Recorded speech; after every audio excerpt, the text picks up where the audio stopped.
మన భారతదేశానికి తోమా గారు వచ్చారు 1980 సంవత్సరాల క్రితం వచ్చారు.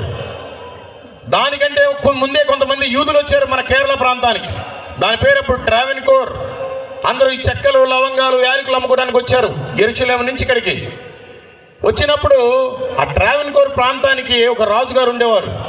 రాజమందిరం కట్టుకోవడానికి ఒక మంచి కార్పెంటర్ కావాలని ఆయన ఆలోచించి యూదులతో మాట్లాడుతున్నప్పుడు, అయ్యా యెరూషలేములో ఫలానా థామస్ అనే వ్యక్తి ఉన్నాడు, ఆయన అయితే మీకు మంచి పని చేస్తాడని కబురు చెప్పారు. ఇదంతా దేవుని ప్రణాళిక. యేసు ప్రభు వారు ఆరోహణమై వెళ్ళిపోయిన తర్వాత ఆ శిష్యులంతా చీట్లు వేసుకున్నారు.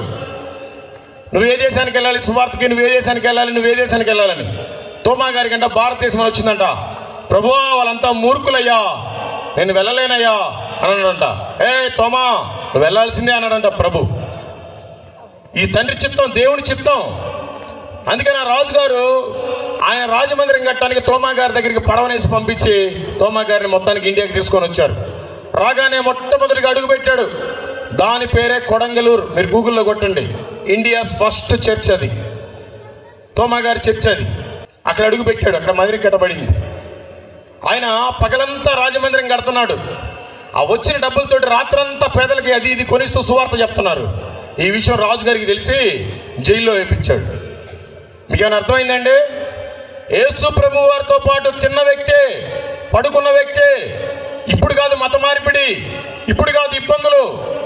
1980 సంవత్సరాల క్రితమైన సువార్తను ప్రకటించాడు. అందుకని ఆయన జైల్లో వేశారు. నిన్ను నన్ను వేస్తే ఏముంది?